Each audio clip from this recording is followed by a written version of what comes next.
All right, it looks like we've got a few people signed on, so we might get started. Good morning, everyone. Thanks for joining us for a Good Friday morning activity. This is the opening webinar of the Cyber Smart Dealers program. I'm Ashley. I'm the Communications Manager at the AADA. Very happy to have you all here. Just a couple of housekeeping notes to get started. We kind of encourage active participation throughout the session, so please feel free to ask questions on the chat or Q&A function. And then also, in case anyone couldn't make it today and you think it's good for them to hear what was said, the session's being recorded and I'll make it available on the AADA website afterwards, hopefully later this afternoon. Before we dive into the topic today, which is the why, the business imperative, the dark markets and organised crime, I want to introduce our expert for today's webinar, and someone we're going to hear plenty from over the next sort of 12 months is Brian Hay. He's Executive Director at Cultural Cybersecurity, who are our main program partners. Brian brings with him a wealth of knowledge and experience in this area, particularly in understanding the threats posed by the dark markets and organised crime after serving as the commander of the Queensland Police Fraud and Cybercrime Group. The rest of his resume is probably too long to go through now, so I'll just sum it up by saying he's a well-recognised authority in the field, and we're fortunate to have him on board. So Brian, I'll let you get straight into it from there.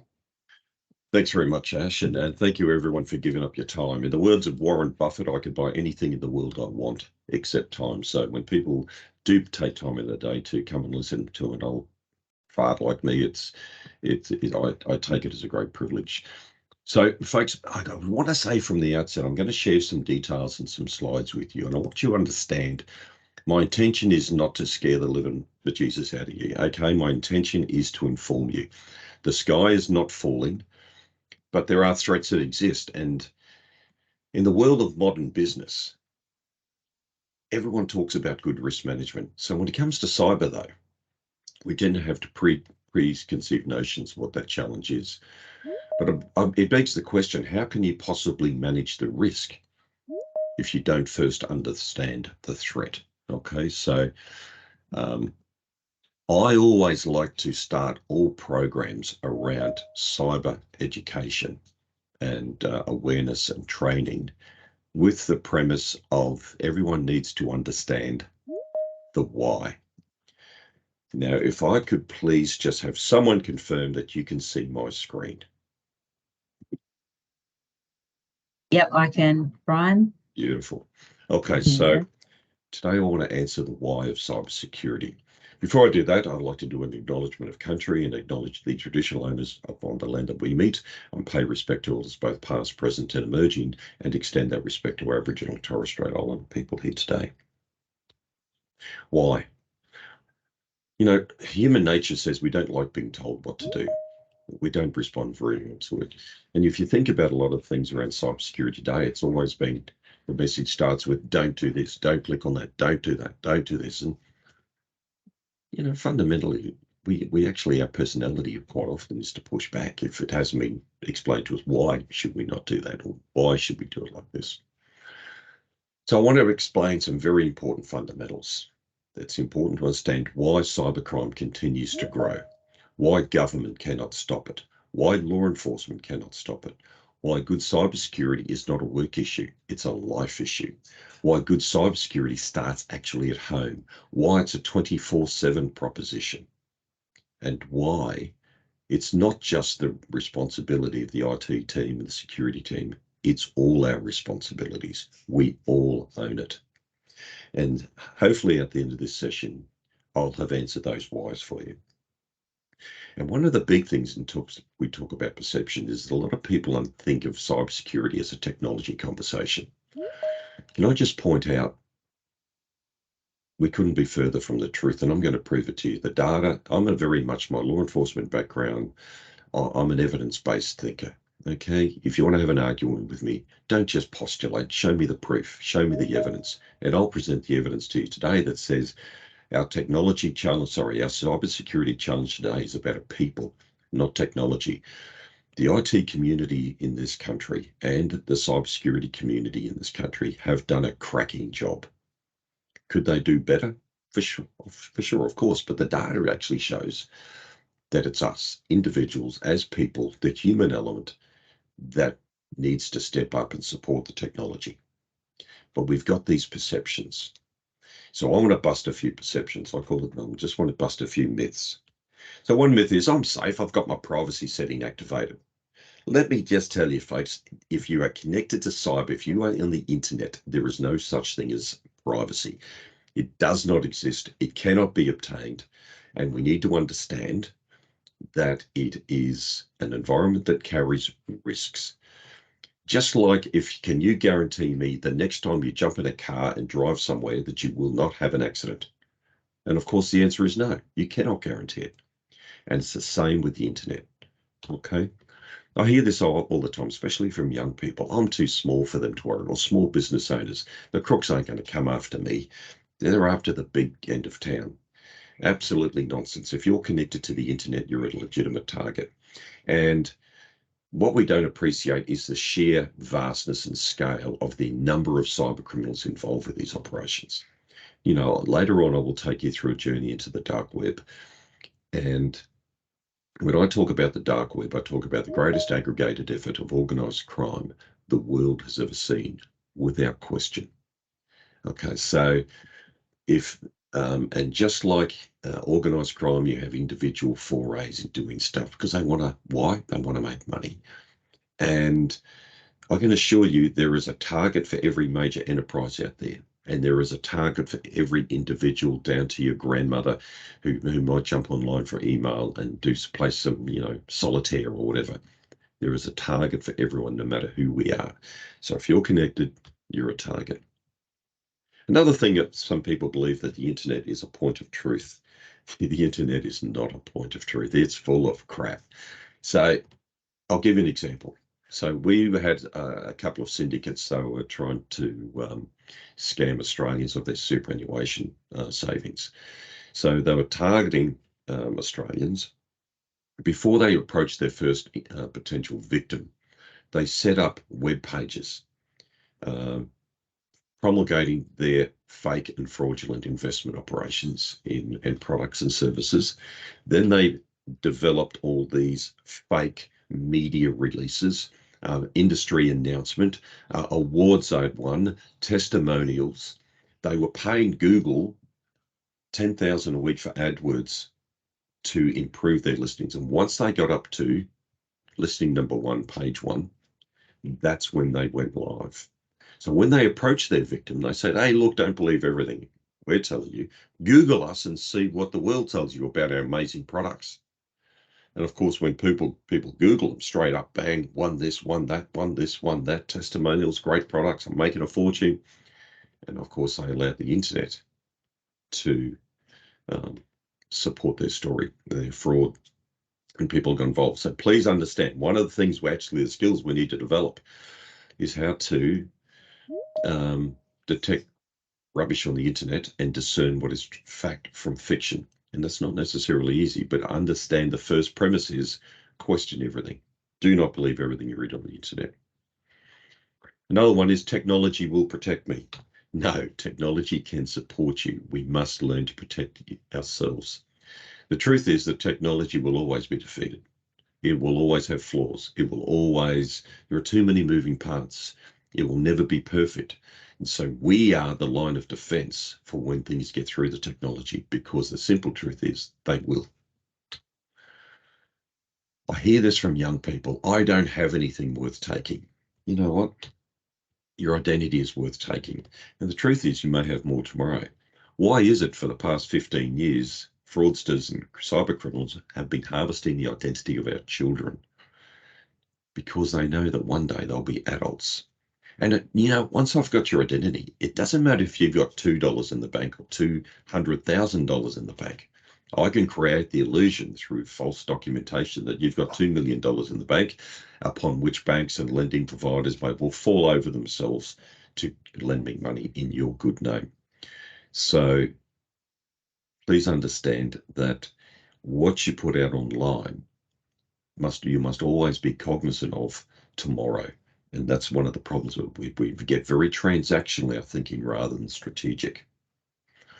Most people would be surprised to understand that 96 to 99% of all cybercrime attacks launched today target people first, not the technology. If I was evil, okay, and if I wanted to get into an organization, and I'm not evil, but I've locked up a few evil buggers. If I want to get into an organization, I would target the staff. Then I would profile the staff to find out who their children were. Then I would target their children to compromise them. And for one simple reason, and you think about the logic of what I'm about to ask you. Ask yourself this. Are you more likely to open an attachment in an email from your child or from a complete ugly stranger like me? Nearly everyone is going to say, oh, and you don't even think about it. You will open those attachments from your child. So if I can compromise your child and use their credentials to send you a payload that's embedded into an attachment full of ransomware malware, then now I own you. Okay, so that is where the crooks are going to go. It's going to become very personal. But you can see I just defeated your network systems, not through trying to breach very good technology. I did it easily through people. But who's behind all the cybercrime? If you look at the media reports, they'll tell you, of course, most of the time they're focused on China and Russia and North Korea and Iran, Iraq, and what we call nation state actors. But the truth is that over 80% of cybercrime is delivered by organised crime. And I used those terms before. So when I say the words organised crime, what names pop into your head? Mafia? Guess what? They're in the dark web. Outlaw motorcycle gangs in the dark web. Los Zetas cocaine cartels in the dark web. Chinese triads in the dark web. Every known organised crime cartel that exists in the world today now plays in the digital space. Okay? For what is the purpose of organised crime? Number one, make money. Number two, don't get caught. Number three, launder the ill-gotten gains. And money laundering is a lot more difficult than we understand it to be. It's a very highly regulated part of international legislation. So if I'm a crook, why would I want to go down the road, knock over a 7-Eleven, make $27.50, get 2 packets of cigarettes, a can of Red Bull, guaranteed to be reported to police, guaranteed to be investigated, good chance of getting caught and going to jail and doing lagging for 5 years? Where I could go online, I could go into the dark web, spend a few hours, purchase some products, make several thousands of dollars. Cybercrime 101 is you always target someone else in another country. You play the legislative and geographical barriers. You know, you don't crap in your own backyard, so you always target another country, generally speaking. And guess what? Most cybercrime is never reported to police. People are embarrassed, or they don't be bothered, or it's too hard. The coppers don't want to take the report over the counter. And therefore, rarely does cybercrime actually get it reported. Therefore, it doesn't get investigated. Therefore, no one gets caught. Just think about it. When was the last time you ever heard of an international cyber criminal being extradited back to Australia to be held to account for their crimes? It's never happened. Okay, so I can make more money. I'm never going to get caught. And in terms of money laundering, they'll trade in a little thing called cryptocurrency. And for everything that you hear, it's actually pretty anonymous. And you can make it even more anonymous. So it is perfectly ripe for corruption and cybercrime and organised crime. So these are the things that are driving the increase in cybercrime. Highly profitable, zero risk, basically. And you can transfer money anywhere in the world anonymously. As I've just sort of said to you, you know, cybercrime is, I used to sit on the Federal Attorney General's National Cybercrime Working Group, and we worked on the premise that 1 cybercrime in 10 got reported. So, you know, cybercrime is continuing to grow rapidly because who's stopping it?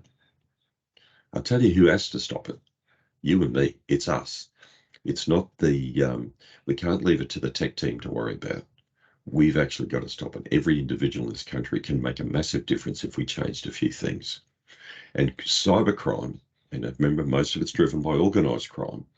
So organised crime operates on the basis of profit generation. And it's as simple as this. If we made it twice as difficult for them to be successful in our organisations, in our homes, or in our communities, they're going to go target another country. Why put 20 hours into a target in Australia if you can make the same amount of money by targeting someone in another country, New Zealand, UK, US? It is as simple as that. You don't have to outrun the bear, just the person beside you. So, we need to look at where we sit in the world stage of things, not just in our geography. I remember standing on an FBI conference many years ago, and I said, law enforcement needs to adopt a culture of a willingness to contribute to the global effort without expectation of return. And what I meant was, if we want to meet this fight and we want to have this battle, then we do it at a global level. Stop thinking of our own little backyard.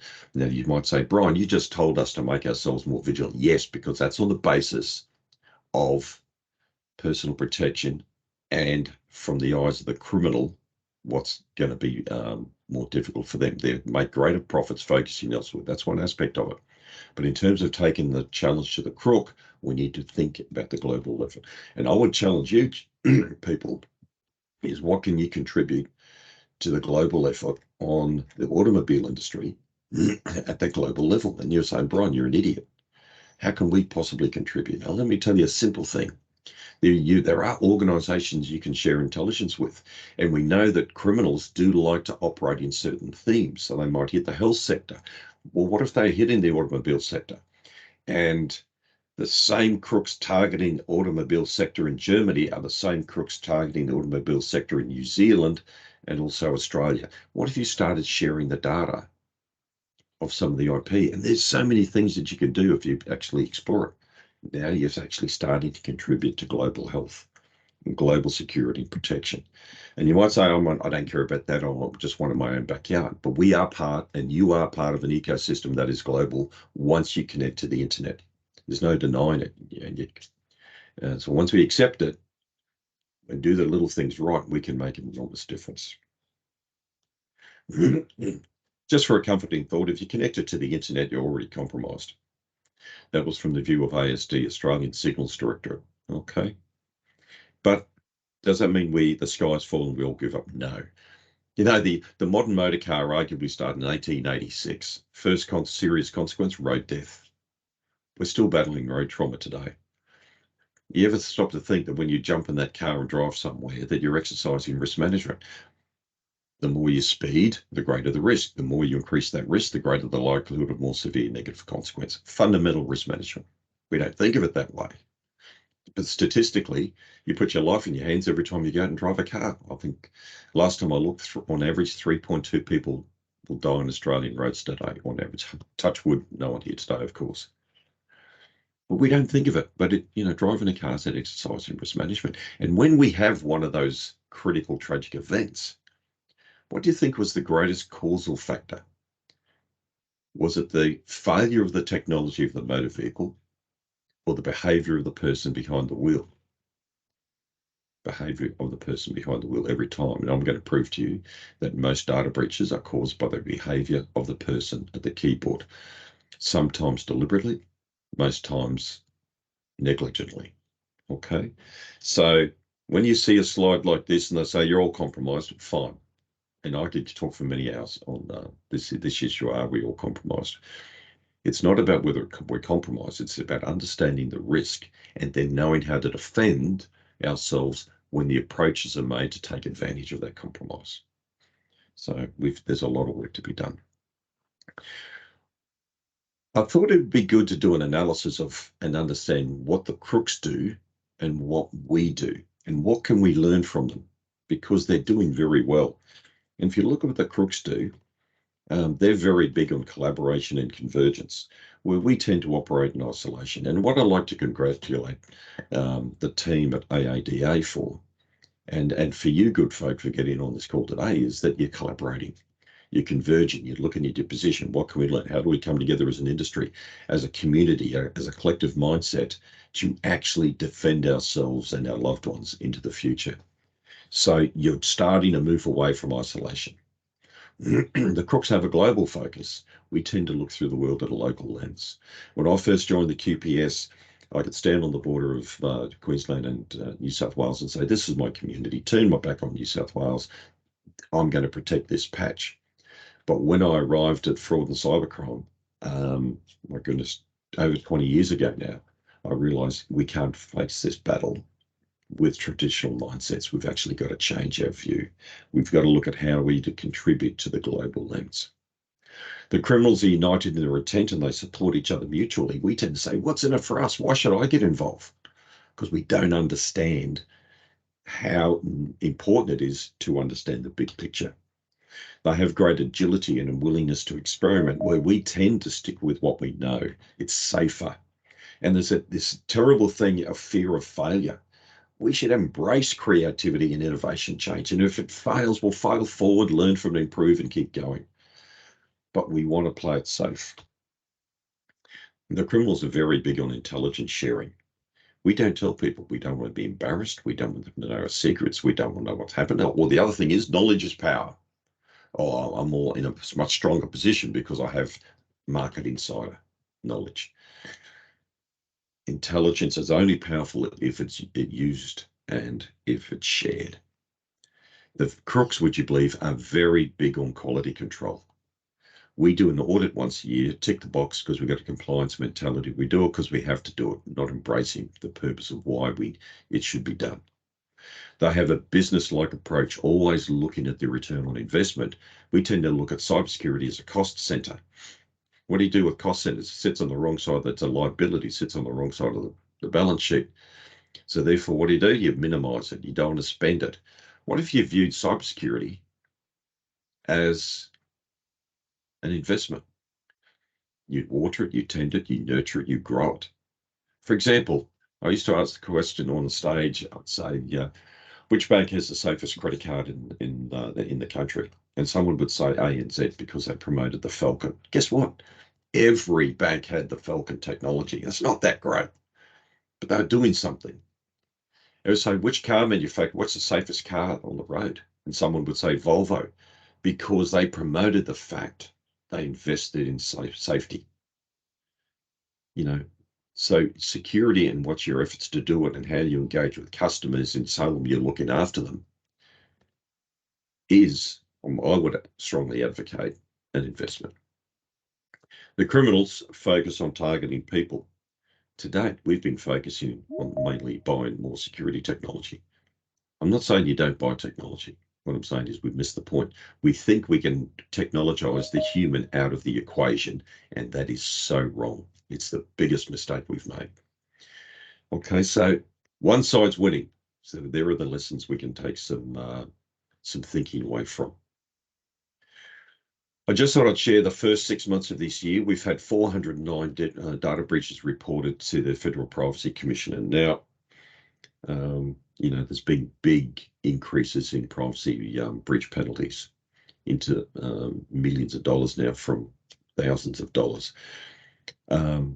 Notifications have dropped. Doesn't mean a lot, but that's 409 that fall in the ambit of the legislation, which is not every data breach. Okay, that's just the ones that were reported, but that's a lot of data breaches. You've heard about the Optus and Medibank and Latitude. Did you hear about the other 406? No, but they're happening constantly. If you look at the top 5 sectors, health has been number one ever since legislation came into effect in February 2018.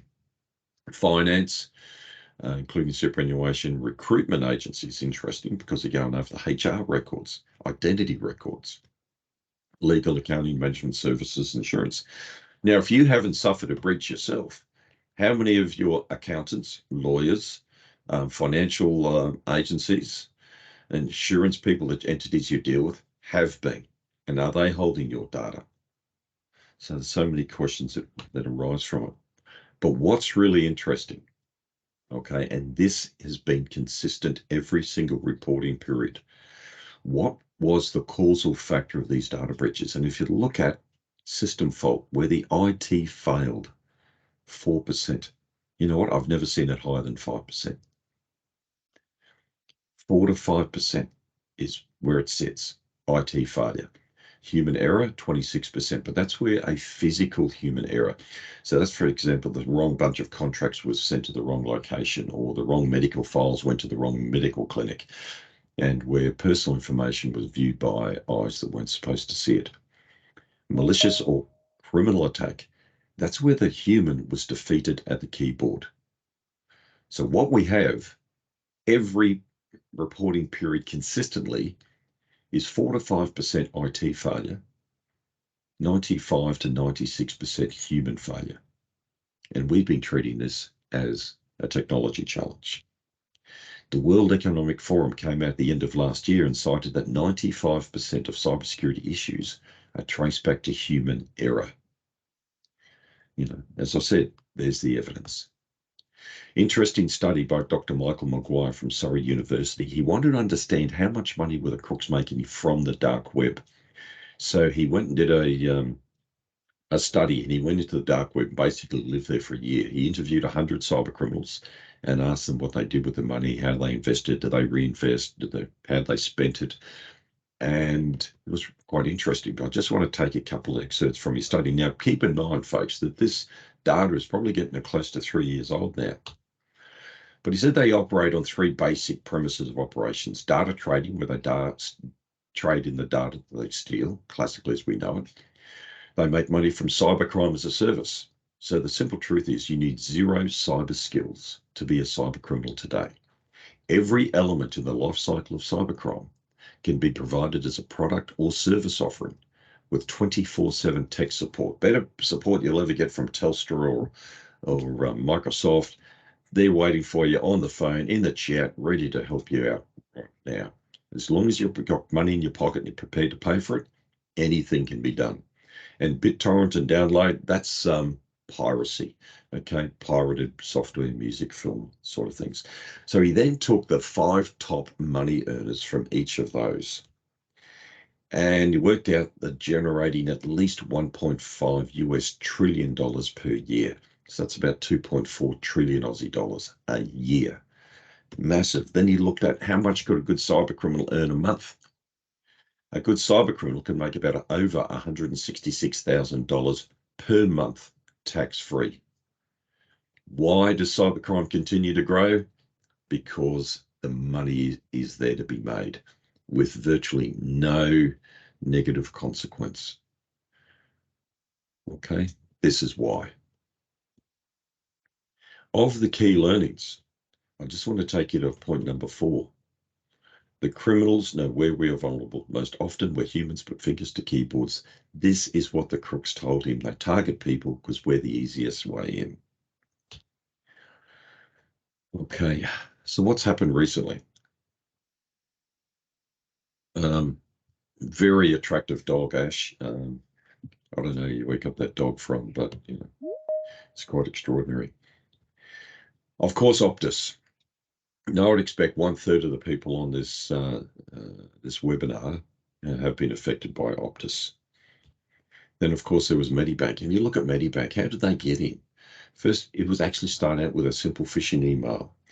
They got in there, they socially engineered the senior member of staff. They surrendered their credentials. The crook then went into the dark web, sold those credentials to a Russian hacker. That hacker then re-entered Medibank using those credentials. And initially, they thought they stole 3.8 million items of client data, which was then being sold into the dark web. By the time, very quickly, a little bit of realization came through when they explored, and they realized they'd lost nearly 10 million clients' data. And even as late as only a few weeks ago, more data was released from Medibank into the dark web. So it's something they can endure. But it all started with a simple human error. And in fact, the Optus was a simple human error. And for the automobile industry, Toyota's come out and just realized they have been leaking data into the dark web for nearly a decade. Ransomware is starting to increase on attacks upon the automotive industry. Report says the auto industry is at high risk of cyber attacks in 2023. Just for example, I looked at the ransomware attacks for Australia so far this year that have been disclosed in the dark web to try and name and shame. There was 75 as of, I think, 3 or 4 days ago. 75, and you probably haven't heard of most of them. It's been happening. What we don't know about is which ones occurred where the victims actually paid the ransomware, so it wasn't disclosed. Conti, which is a ransomware gang, has been hitting Germany, Audi, VW, and there have been other ones around the world. I won't labour the point. I thought this was interesting, though. So this was Statistica did a breakdown of the cyber attacks in the automotive industry and the type of data that was being stolen. So 41%, nearly 42% was consumer information, then internal credential, company sensitive, as you can see. I'm happy to share, this has been recorded anyway, but I think employee information accounted for 8.3%, but they're going after your client data, and it's probably the most data you hold, and begs the question, how is it secure? So things to think about. So clearly, what I'm getting from the research I've done, the automotive industry is a growing attack surface in the eyes of the criminals. And one of your biggest threats is ransomware. Now, I could deliver a whole presentation on ransomware, but I'll just say this: 91% of ransomware attacks start with a phishing email.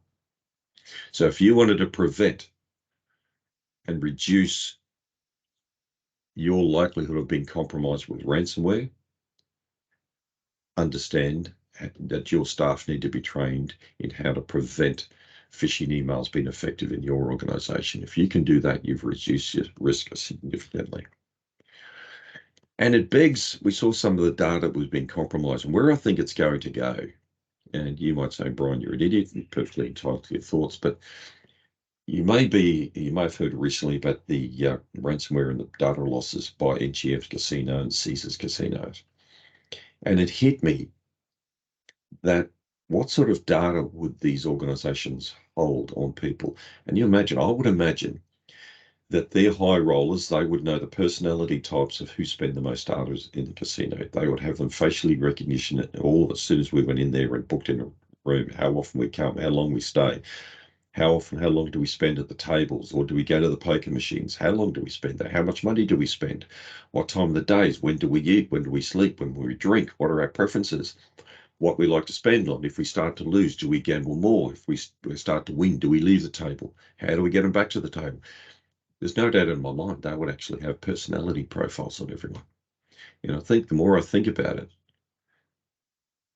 what could you do with a personality profile? And I'll touch on it again at the end. But I think if we could understand buying behaviors, I'm sure there have been studies done in, the automotive industry about who's likely to buy what, how long it takes them to make a decision. Human behavior is going to be a fascinating thing, and I think that's the big next nest egg for the criminals. And folks, the other thing I'd like you to understand is that a data breach is not simply an incident, it is a legacy. And that legacy can endure for many years. For example, if I'm a crook and I get your data, I can do 3 things with it to make money. I can exploit the data myself. I can sell it to other criminals. And of course, the more criminals I sell it to, the more money I make, or I can do both. So I had the situation of a psychology clinic in Finland, and then they got breached. They lost all their client data. The crooks went back to them and says, hey, we'll give you a data pack if you pay us several million euros. And they said, no, we don't. Go bite your bum. We don't need it. We've got backups.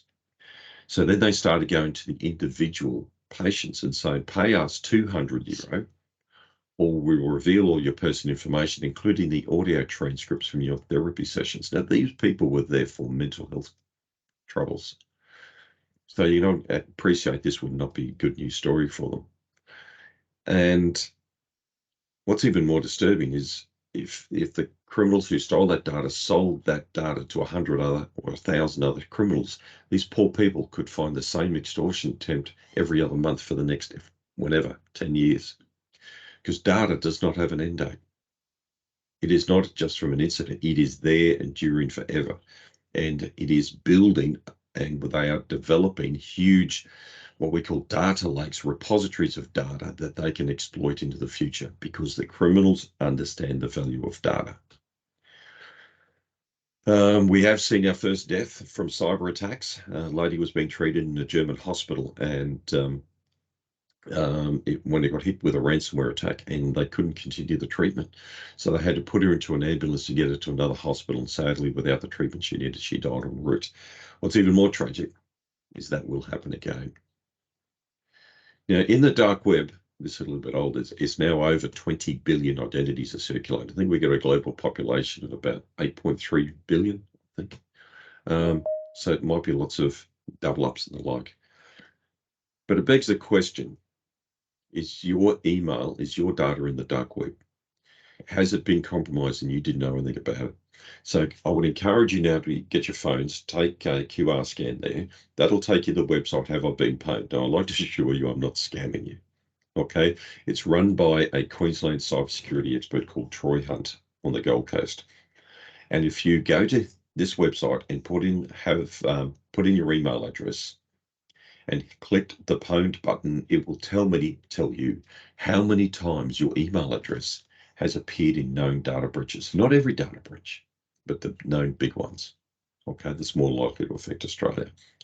So if you do that now, I'm happy to answer any questions, but I'll talk about what you do. And it comes up with a maroon color that says, oh no, you've been pwned. If you scroll down, it'll tell you what those data breaches were.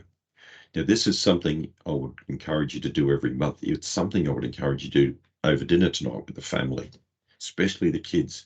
Get them to understand that there's a legacy for all their actions online. They need to be aware of it. It's critical information. So you can go and check this.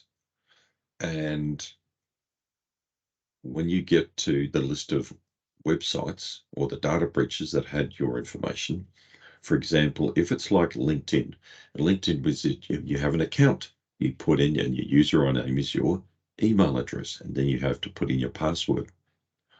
You must assume that if your email was compromised, your password for that account was also compromised. So how do you manage the risk? You change your password, but make it a meaningful change, not add a 1 or 2 or 3 onto the end of it, okay? Change your password. So by regularly monitoring this, you can change your passwords and keep them up to speed. Hey, Brian, can I jump in with a question? Please. How often do you find people that have never been had their email address included in a breach? Not that often. It's quite rare. Nearly most people have a presence. If some people have an email address and they don't do any social media, they don't subscribe to marketing lists or loyalty programs, well, they will often have nothing, but that's not the norm. The average is probably around 6. I've got 6. And I don't do a lot of social media, and I certainly don't subscribe to a lot of loyalty programs, but the record is 27. So long way out. Wow. See if we can get anyone beating 27 here. I'm sure we'll have people here that'll have be well and truly in the double figures. But yeah, it's a great question, and it's something we should check regularly. But your solution, change your passwords. And you know what? We do cultural diagnostics in organizations, and we try and assess maturities and attitudes, perceptions. And people admit to us that 80% use the same password on multiple sites. Now, if you do that, the crooks know that. So you give them a way in. So it's really critical and important. And the way you manage that risk is use a password manager. That way you only have to remember one strong password. But who are our adversaries and what do they look like? I'm going to share with you. I've got these 2 videos from a mate of mine who headed up the cybersecurity task force in Romanian police. If I ask, what does a cyber criminal look? A lot of people tell me a male person, 17 to 23 years, highly educated and skilled on computers, socially awkward, does a lot of gaming, drinks a lot of Coke, and wears a hoodie. But I wanted you to have a look at what the police are dressed as, how they behave, and ask yourself, are they going after a 17-year-old script kiddie? Nu, domnul Tănăs, haideți aici, vă rog să...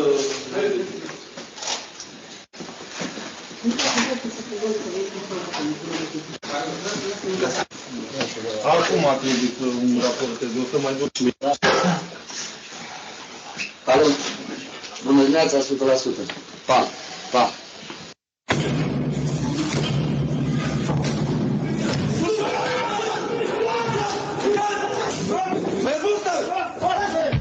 Perchezițiile au avut loc în Craiova și Constanța. Procurorii DICOT și polițiștii aveau informații despre 3 grupări care se ocupau cu furtul de informații electronice bancare și de clonare de carduri. Printre cei vizați și 9 de adrese pentru ca interlopii să nu se avertizeze.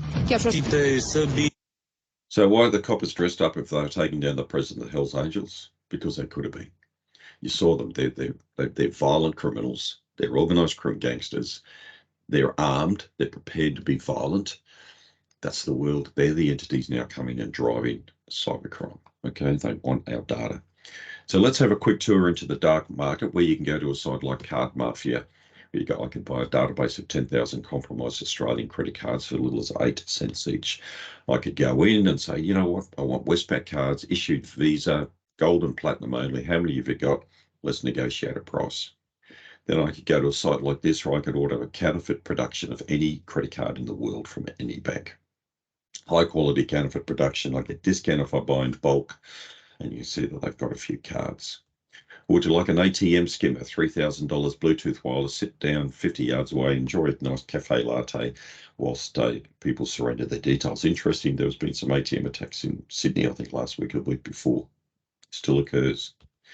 You pay an extra $500, you get a PIN pad overlay, so you don't have to worry about setting up a camera. That'll record the PIN number for you. Would you like someone murdered? $20,000. I'll send you proof when the job's done. Firearms might be your thing. This entity claims to have a distribution point in Australia. This one, if you want a submachine gun, they'll try and get it for you. Or drugs might be your thing. When we first started running covert ops in the dark web, and I'm going back 15 plus years ago, there were only 3 drug sites. Now there's well over 30. It's everywhere. And so we're seeing more geographic specific, such as Ozpride for the distribution of drugs. Ozrort specialises in only Australian identity data and has been doing so for the last 8 years. Where does all the data end up? From Optus, all in the dark web, Medibank in the dark web, Latitude in the dark web. This entity is selling access to a Medicare machine so you can validate or source authentic Medicare numbers for victims. Would you like an Australian driver's licence? Which state or territory? What name? What photograph? And maybe you could augment that with an Australian passport. Every element of the life cycle of cybercrime, remember I said, can be bought and provided as a product or service offering. You don't need the skills. These people will do it for you. They even have bonuses. You can go in and start trading, and they have referral programs where you get discounts if you bring in other customers into their sites. Why did Al Capone rob banks? Because that's where the money was. Where's the money today? It's in data. Data you hold on your phone, at home, and of course at work. That's what they're coming after. But it begs the question, what might make you, as an individual or an organisation, a target? Oh, hi, can I help? Hot chocolate. What's the name? Joelle. What was the name? Alex. Alex. There you go, Johnny. Cheers. If you like our Facebook page, we give you a free hot drink and a free pastry. We have a new like for Damien. We have a new like for Damien. Hey, Carly, are you standing by? Standing by. Hi there, can I help? Yeah, just liked your Facebook page. Okay, I'll search Facebook now. I'm searching Google. I have a phone number. I've got his email address. Okay, Carly, are you ready? For information on Damien. Yep, I am. Mother's maiden name is he banks with Carly, this is the girl coming in now with the blue scarf. What's her name? Nicholas. Nicola. His date of birth, 7th of May. She lives at 38A. Just be a couple of seconds. 2 children, 8, 4 and 6. Previous address. I've got the postcode. Yep, got it. Damien, age 26 and a fitness instructor. How do you know that? Brody, who goes to UCL. Martin, who went to South Thames College. Assistant psychologist at Great Ormond Street. That is... I don't understand. Oh, better. You No, I'm a Christian as well. Oh, yeah, we know everything about you, Martin. Thank you. Nice to meet you, Anna from Russia. How crazy is that? From the time it took them to make a cup of coffee, they could reveal such personal information. So think about what you've got out there and what your family members have got out there on the online world that can be retrieved at any time. Once you post something to the internet, it's there forever. You can never get it back. So think about where you have information. I'm not saying you don't engage with it, but just understand it can be used against you. So it's important to be vigilant when you are approached so you know how to manage the potential threats. Interesting study, a bit of a documentary done by the ABC recently. And they started out with someone's email addresses, and they looked at where data appeared in breaches when we looked like, have I been pwned? And they started to pick up some usernames. They found some passwords. Then they looked at the salutations, the way they signed on and off social media profiles. They got more email addresses, their employees' details, names of associates. They established their geographic locations, their phone numbers, more passwords. In essence, just putting all this together quite quickly, they managed the entire spectrum portfolio of social media profiles, email address, salutations, usernames, job titles, phone numbers from people, from targets. And this is all coming together. Now, remember I said before with MGM, you've got everything you want to know about a person. Now you want to know about how they think and how they behave or likely to behave. And it's becoming scary, because all that information can be used to socially engineer someone. And social engineering has nothing to do with intelligence. It's simply about the clever manipulation of the natural human tendency to trust. You are seeing it being used in nation-sponsored attacks because they're going after the individual inside government organisations. When the FBI caught Kevin Mitnick, he said, I didn't steal people's passwords. I simply asked them for it, and they gave it to me. You know, we've been hearing a lot about cybersecurity lately, largely because of what happened to Sony. Companies and individuals are more concerned about the safety and privacy of their information than ever. President Obama has unveiled a number of new proposals this week to crack down on hackers, and he plans to address this in the State of the Union speech on Tuesday. And it's great that the government is working on this, but the truth of the matter is we need to do a better job of protecting ourselves. You know, the most popular password in the United States is password 123. And as long as that's the case, we're vulnerable. So today we sent a camera out on a Hollywood Boulevard to help people by asking them to tell us their password. And this is how that went. We're talking about cybersecurity today and how safe people's passwords are. What is one of your online passwords currently? It is my dog's name and the year I graduated from high school. Oh, what kind of dog do you have? I have a Chihuahua Papillon. And what's its name? Jameson. Jameson. And where'd you go to school? I went to school back in Greensburg, Pennsylvania. What school? Hempfield Area Senior High School. Oh, when did you graduate? In 2009. Oh, great. It's like my cat's name and then just like a random number. Okay. Have you had this cat for a while? Yeah, she's my childhood pet. Aw. And what's her name? Her name is Jolie. Jolie. Mm-hmm. So like a password of yours would be Jolie and then a number. Yeah. Like number 1? Like my birthday. Oh, when is your birthday? June 12th. Oh, nice. And what year were you born? 95. Oh, great. Mm-hmm. So Jolie, 6/12/95. Yes. Got it. So you mean to give my password right now? No, I cannot do that. But we all want to know what it is so we can tell you if it's strong or not. Oh my goodness. Let me think. Okay, one is Tel Aviv. Yeah. 468, and then Israel. It's only 3, but it's, you know, it's for me it's strong enough. Ireland, 1, 2, 3, 4. Gemma, 1, 2, 3. Spelled Gemma. Well, most of them are Italian. Oh, beautiful. Yeah. Like so what? Like what's a good Italian password? My grandma's name. What's your grandma's name? Maria. Maria. So Maria is your password? Oh yeah, now you know my password. You know, what disappoints me with all that is, what's your password? Instead of having a different password for every account. Folks, one of the biggest threats you have is phishing. And we don't understand how much work we still have to do to defend ourselves from phishing attacks. Can you read that out loud? A bird in the bush. Read it out loud again. a bird in the bush. Now read it one word at a time.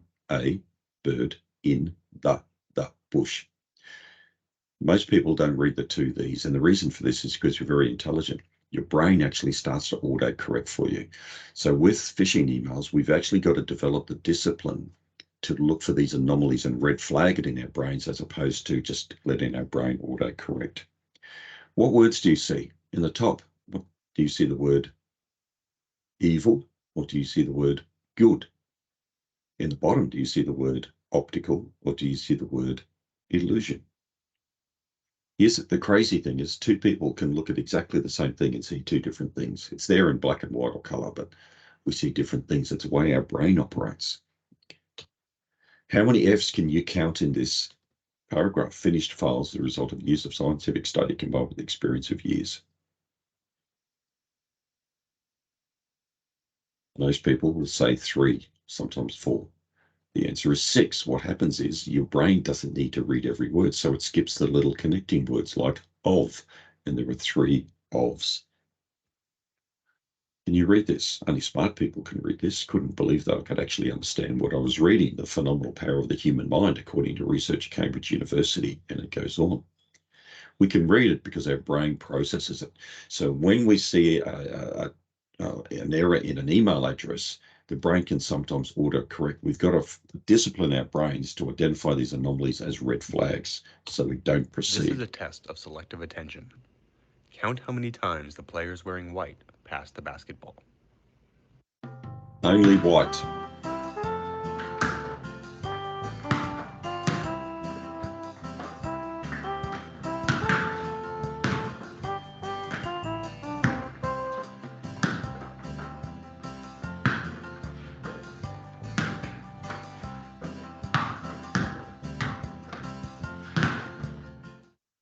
How many passes did you count? The correct answer is 15 passes. But did you notice the gorilla?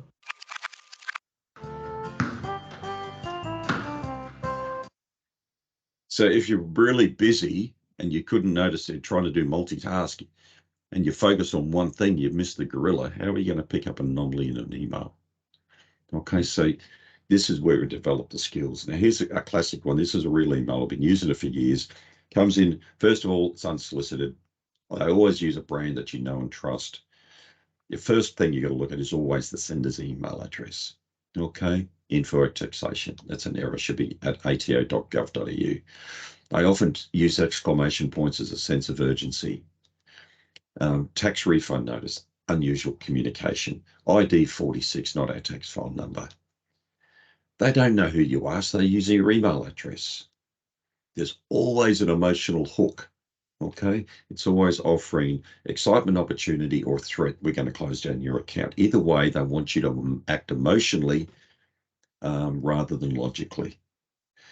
And the big thing is every phishing email contains a button or a hyperlink to press on. Golden rule: if you never clicked on a button or a hyperlink from an unsolicited email, you'll never fall for a phishing attack. It is as simple as that.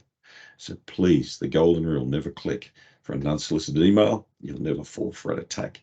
All in all, when you start to analyze it, there's about 14 indications that's a phishing email. It's so imperative to get that right. But what can we expect in the future? We're entering an era in which our enemies can make it look like anyone is saying anything at any point in time, even if they would never say those things.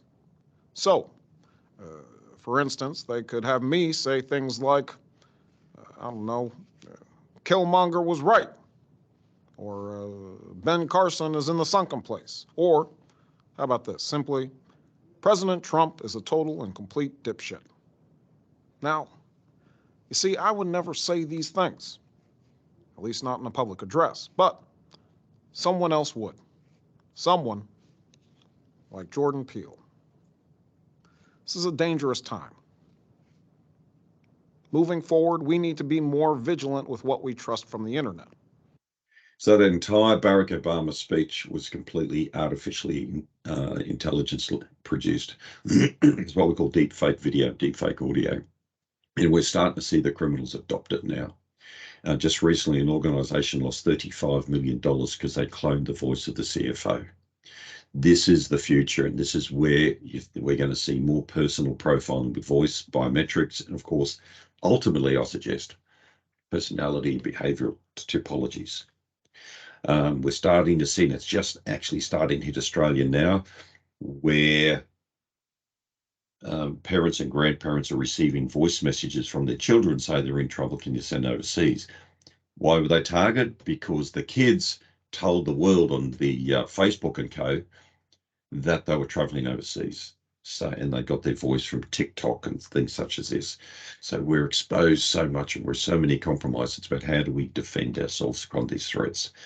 So for everything I've said, folks, it's going to get more personal, both from a person to attack ourselves and our loved ones as individuals, but also to compromise our businesses, organisations and governments.